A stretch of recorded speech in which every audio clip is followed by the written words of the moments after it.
Muy buenas noches. Nos encontramos en una nueva edición de Santa Fe Noticias, como todos los viernes acá en Televisión Regional con mi queridísimo compañero, el señor Marcelo Malvestiti. Marce, muy buenas noches. ¿Cómo te va, Nani García? ¿Cómo estás? Muy bien, muy contenta de estar acompañada acá contigo. Bueno, igualmente, iba a decir eso nuevamente. Bueno, es un gusto estar compartiendo con vos este programa, un programa de interés general con invitados siempre en el piso.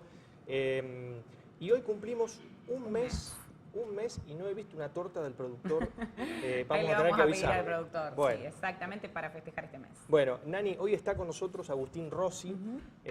Todos saben quién es, por supuesto, pero bueno, vale la aclaración de decir, de expresarnos, digamos, sobre quién es, porque, bueno, fue concejal de Rosario desde 1987 hasta 1991. En el año 2002 fue elegido concejal nuevamente, cargo que renunció en 2005 para asumir como diputado de la Nación.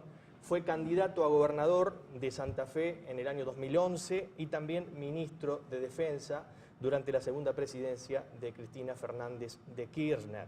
Actualmente es diputado del Parla Sur por el Frente para la Victoria. Lo saludamos formalmente, gracias por estar acá. Muy buenas noches, Agustín, gracias por venir. Sabemos los tiempos complicados y bueno, que puedas estar en nuestro programa para nosotros la verdad que nos gratifica muchísimo. No, muchas gracias por la invitación. Rossi, ¿cómo analiza el presente que vive el país? Bueno, con mucha preocupación, ¿no? La verdad que me gustaría ser más optimista o brindar buenas noticias, pero lo cierto que el gobierno del presidente Macri en 120 días no le ha traído buenas noticias a los argentinos, ¿no? Hay más desocupación, se calcula que se están perdiendo 1000 puestos de trabajo por día, hay tarifazos que afectan directamente el bolsillo y los ingresos de las familias argentinas, hay una inflación que se ha aumentado claramente. Las consultoras privadas dicen que en el mes de abril ha sido el 7, el 8%, según quien la tome, la más alta desde la crisis del 2001. Pero por sobre todas las cosas lo que uno ve es que las medidas económicas que se han tomado durante todos estos meses han favorecido a determinados sectores, los sectores de ingresos más concentrados, los sectores económicos más poderosos, y han perjudicado al pueblo argentino, ¿no? Entonces, uno ve, el otro día analizaba un titular del Diario de la Ciudad que decía que hay un 10% más de chicos que comen en los comedores, escolares. Eso significa 10.000 chicos que están comiendo en los comedores escolares, no porque quieran, sino porque no encuentran el alimento necesario en su propia casa. O un informe de la Unión de Industriales Panaderos que dicen que están vendiendo un 30% menos de pan que se vendían en el mes de noviembre. Y esto indica claramente que todos sabemos que el pan es un indicador malo, porque el pan es lo último que se deja de comprar en los sectores más humildes, o sea que para dejar de comprar pan han dejado de comprar ya otra cantidad de cosas anteriormente. Y obviamente que también la situación de las pequeñas y de las medianas empresas, que han visto encarecer su costo de producción por los tarifazos. Vemos allí que hay acá en Rosario una multisectorial reclamando claramente, sobre todo el tarifazo de electricidad. Ahora vamos a recibir el tarifazo de gas. Están disminuyendo sus ventas porque hay un achicamiento del mercado interno, hay un enfriamiento de la economía, hay menos consumo, hay menos exportaciones también porque los mercados a donde en general se exportan los productos manufacturados argentinos, digo Brasil o Chile, están complicados económicamente y además empiezan a sentir una competencia fuertemente desleal en materia de importaciones que se hacen con productos que se elaboran en otros lugares del mundo con un costo de la mano de obra muchísimo más barato que el que esté acá en la Argentina. Entonces, la verdad es que estamos preocupados fundamentalmente por lo que significa el deterioro de la situación social, ¿no? Esto fue un poco, ¿no?, el análisis de lo que pasó en estos primeros días, ¿no?, de la presidencia del actual presidente Mauricio Macri. ¿Qué es lo que te genera, qué panorama a partir de esto que decías a futuro, el futuro de nuestro país? El gobierno dice que el segundo semestre va a ser mejor, digamos, ¿no? Entonces, en general, los funcionarios hablan como si el segundo semestre faltase mucho, ¿no? Pero para el segundo semestre faltan 2 meses, 60 días. Yo lamentablemente no creo que sea mejor en el caso de persistir con estas políticas económicas, ¿no? El único dato alentador que uno puede encontrar para el segundo semestre es que las paritarias de la mayoría de los gremios van a estar cerradas y si bien no va a alcanzar a compensar lo que han perdido los trabajadores, seguramente va a reducir un poco el impacto, pero las políticas recesivas van a seguir estando ubicadas en el mismo lugar. Una cosa es bancarse un mes con una luz, con la luz que aumenta el 300% y otra cosa es bancarse 6 meses ya que te termina impactando directamente en tu costo fijo y lo mismo para las empresas. Si el gobierno no toma medidas que tengan que ver con la reactivación del mercado interno y con el aumento del consumo, yo creo que la situación económica va a seguir de la misma manera y probablemente tengamos una situación económica igual o más complicada. Pues si uno es indulgente, lo que tendría que decir es que el gobierno apuesta, el modelo económico del gobierno es un modelo económico que no apuesta al mercado interno y al consumo, sino que apuesta al sector exportador, a la performance del sector exportador. Para eso han tomado una serie de decisiones. Han bajado las retenciones, han devaluado y con eso han mejorado la situación de competitividad, han bajado el costo salarial en dólares, de $1.100 que era el salario medio en la Argentina en noviembre, hoy es $700, y si lo siguen bajando va a seguir bajando, pero ese modelo exportador encuentra un mundo hoy complicado, un mundo en donde los commodities, es decir, la soja, las oleaginosas, los cereales están hacia la baja, y un mundo en donde la actividad económica también es una actividad económica recesiva, un mundo en donde hay un sobrestock de bienes y entonces la posibilidad de vender afuera es un error. Esto no es de ahora, es desde el 2009, 2010 que estamos en esta situación, por eso el gobierno anterior, el gobierno que yo integré, lo que hizo fue, ante tener complicado el sector externo, fue fortalecer el mercado interno. Entonces, hoy el gobierno tiene que reconocer que el año pasado crecimos al 2,1%. Y este gobierno, que dijo que venía a mejorar lo que nosotros habíamos hecho, te va a depositar este año con un decrecimiento de 2 puntos, por lo cual va a haber un diferencial de 4 puntos entre la performance de la economía del año pasado y la performance de la economía este año en sentido negativo. Ahora, el presidente Mauricio Macri afirma que a partir del segundo semestre al país le va a ir mejor. Uno se preocupa mucho por la inflación, los altos índices inflacionarios que soporta el país. ¿De quién es la culpa de la inflación? ¿Del gobierno anterior, del actual gobierno, del comerciante o el empresario que es formador de precios?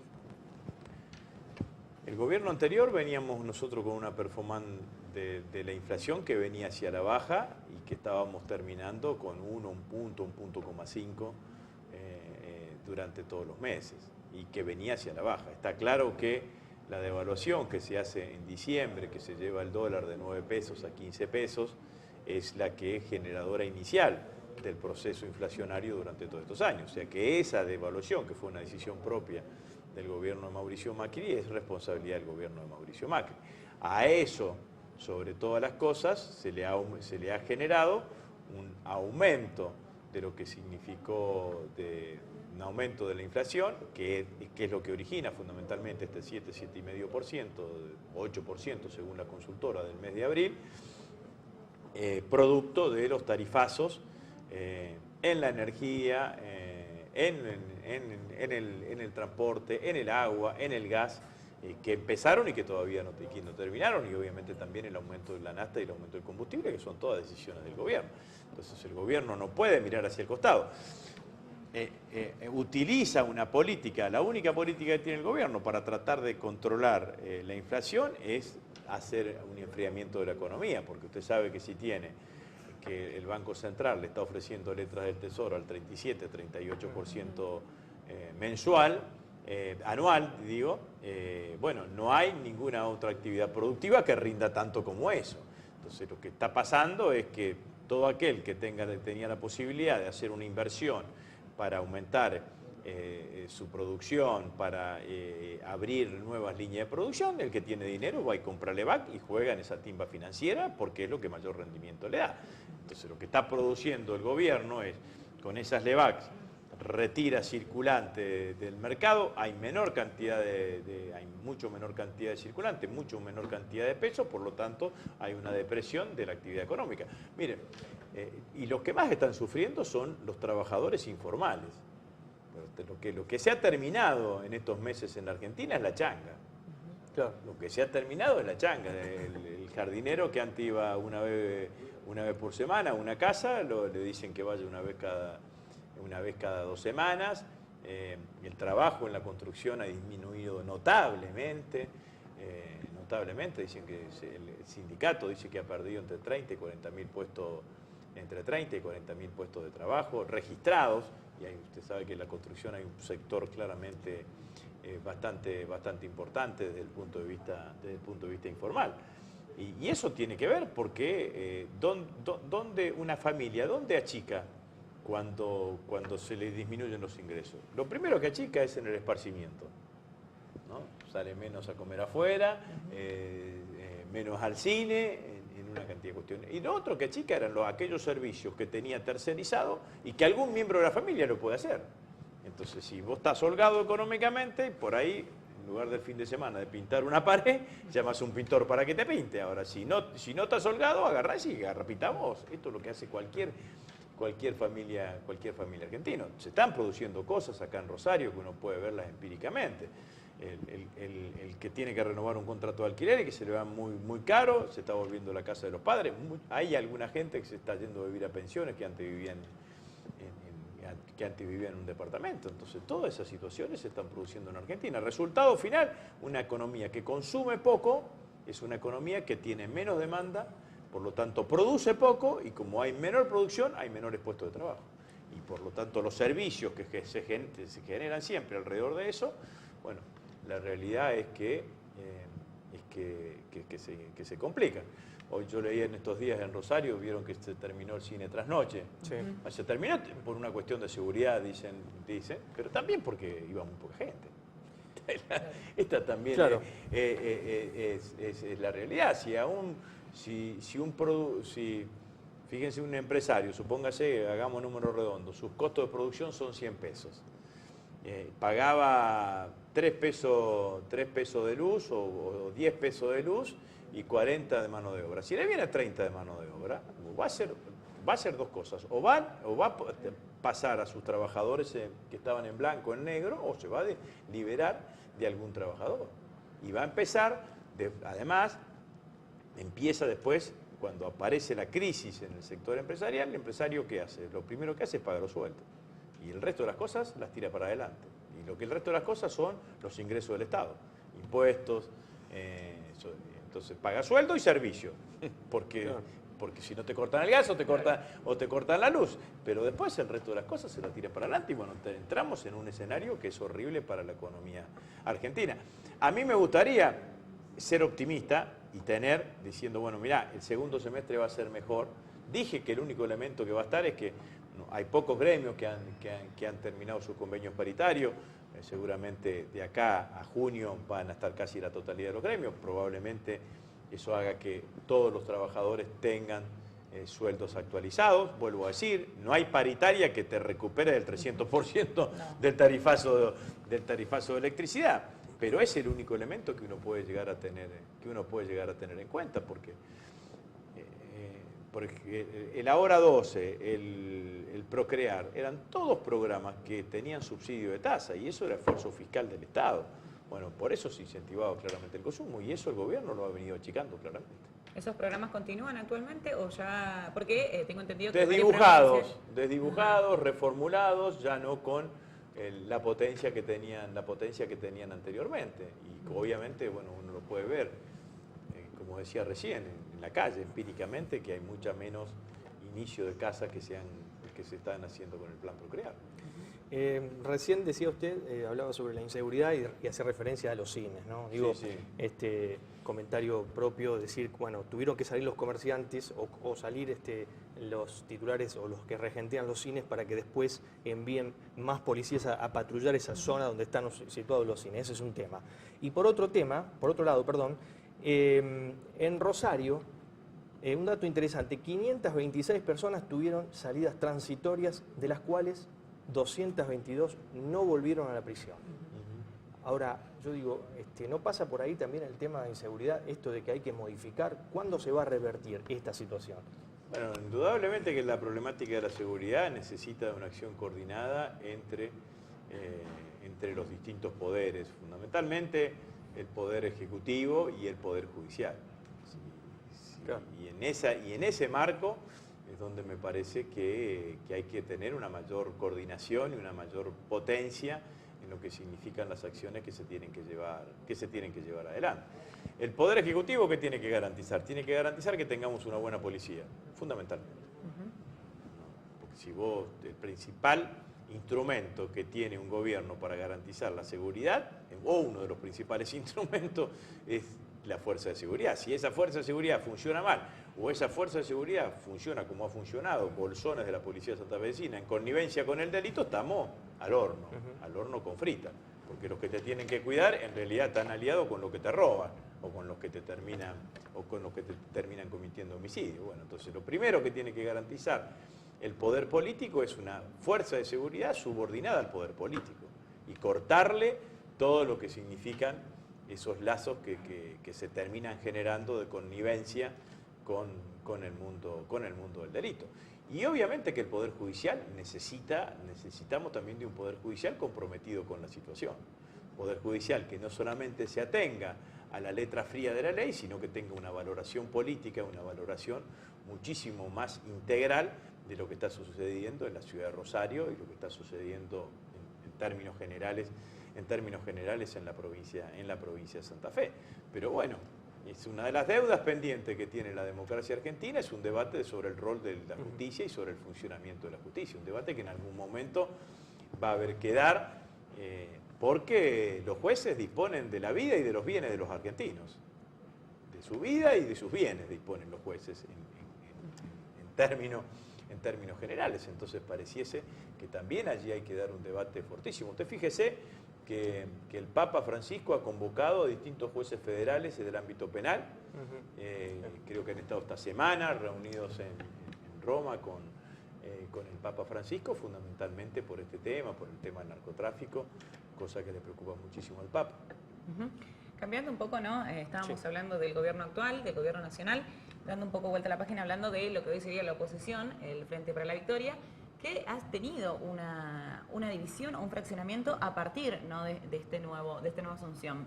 ¿Cómo vive hoy el Frente para la Victoria esta parte que se ha sectorizado y que se ha cambiado la posición, o por decirlo de alguna manera, se ha pasado de la vereda de enfrente? Sí. Bueno, yo soy crítico, fuertemente crítico de aquellos compañeros que tomaron la decisión, supongo yo que su pregunta está referida a la votación en los fondos buitres y que tomaron la decisión de acompañar al gobierno de Macri en el acuerdo de los fondos buitres, porque yo creo que ese acuerdo es el punto de inicio, es el punto liminar de lo que es el modelo económico macrista.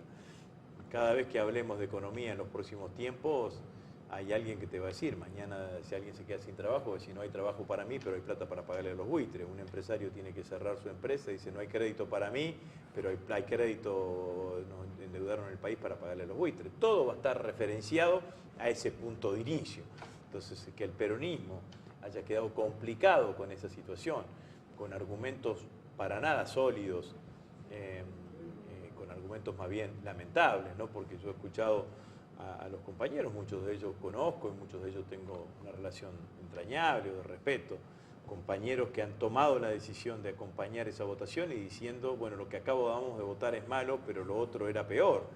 Y la verdad es que eso es la admisión explícita de la incapacidad de la dirigencia política, porque si lo que hay son dos opciones malas, la obligación está en construir la buena opción, porque si uno es dirigente político no es para decir la única decisión posible que tengo para tomar es una decisión que complique al pueblo argentino, que perjudique al pueblo argentino. Lo que uno tiene que hacer es construir una opción acorde, lo que tiene que hacer es construir una opción que le permita que sea beneficiosa para el conjunto del pueblo argentino, y esto fue lo que no se hizo. ¿Qué consecuencias, que es lo que usted me preguntaba, políticas tendrá para el futuro? Bueno, la verdad es que no se sabe realmente.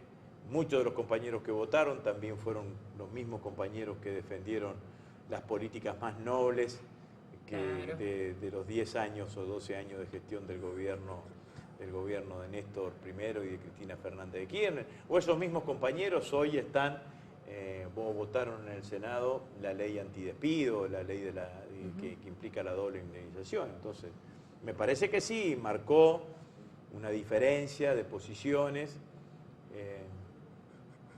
Era razonable y era hasta casi entendible que en el pasaje de ser oficialistas a ser opositores, las diferencias que existen, las diferencias de matices, las diferencias de mirada tengan más visibilidad, se noten más, porque bueno, cuando uno es oficialista, el mismo ejercicio del gobierno, el liderazgo de la presidenta, de alguna manera licuaban todas esas diferencias.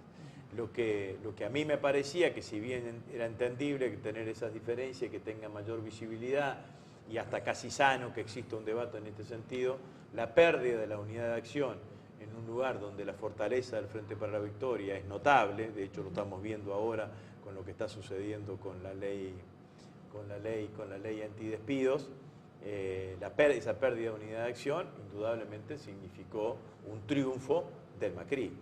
El macrismo sintió que le costó poco, para decirlo en términos políticos, le costó muy poco esfuerzo lograr la votación favorable de sectores del peronismo que acompañasen esa decisión. Como yo digo, la coalición, el macrismo amplió su coalición política que superó a su coalición electoral. Uno hubiese esperado que hubiese existido una postura de mayor resistencia, de mayor interpelación, porque la verdad es que cuando el 22 de noviembre votaron los argentinos, lo eligieron a Macri presidente, pero también le dijeron al Frente para la Victoria, al PJ, que ejerzamos la oposición, no que seamos paraoficialistas, no que seamos una especie de oficialismo bis. Nos eligieron para hacer la oposición, interpelar al gobierno, advertirle al gobierno que se está equivocando, hacerle sentir al gobierno, decir, miren, la verdad que acá hay una cantidad de argentinos que la están pasando mal con estas decisiones económicas que están llevando adelante. Bueno, entonces no creo que el peronismo tenga que perder ese rol y en esa votación lo perdimos, sin ninguna duda. Recientemente fue electo Gioja para la conducción del Partido Justicialista a nivel nacional, lo secunda Daniel Scioli. La pregunta es, ¿qué rol puede jugar Cristina Kirchner en ese ámbito, ¿no? Con Gioja también disidente, ¿no? Porque está más a favor de Néstor Kirchner que de Cristina Kirchner, Gioja. ¿Qué rol puede jugar Cristina? La verdad que yo creo que esa es una conducción que expresa de alguna manera el pasado, ¿no? del peronismo, ¿no? No creo que sea quienes vayan a conducir al peronismo en términos reales en este proceso. Además, es una conducción del PJ organizada entre los gobernadores, que fueron los que condujeron la campaña de Daniel Scioli. Fundamentalmente los que tuvieron una presencia muy activa en la primera vuelta, que fue el principio del fin, por decirlo de alguna manera, porque la mala elección de Scioli, es singular lo que voy a decir, la mala elección de Scioli no estuvo en la segunda vuelta, estuvo en la primera vuelta. Y en esa primera vuelta, con una teoría que tenían los gobernadores y que el candidato compró esa teoría y la llevó adelante, en esa primera vuelta se decía que para buscar ese famoso voto independiente el candidato se tenía que deskirchnerizar, alejarse de Cristina, descafeinar, edulcorarse, en busca del centro electoral, por decirlo de alguna manera. En esa búsqueda del centro se confundió con Macri y con Massa. E hicimos la peor elección que hizo el peronismo unido desde la recuperación de la democracia, porque inclusive cuando Eduardo Duhalde en el año 99 pierde con Fernando de la Rúa, saca arriba del 40%. En la campaña del balotaje, me parece que, bueno, por un lado nuestro candidato contempla y con sensibilidad nota que es otro escenario y la militancia sin pedirle permiso a nadie, sale a hacer campaña y claramente marca diferencias y dice que hay dos modelos en cuestión, dos modelos en disputa y casi gana la elección. Si quizás había una semana más de campaña, terminaba ganando Scioli la elección. Bueno, la conducción del peronismo actual con Gioja y con Scioli expresa ese peronismo que nos llevó a la derrota en la primera vuelta. Esta es la realidad, no expresa y tampoco está representado como tendría que haber estado representado, los sectores más identificados con el proceso anterior. Usted me pregunta por Cristina, Cristina ni la consultaron. Esta es la realidad. Gioja y Scioli no fueron al acto de Cristina el 13 de abril en Comodoro Pi.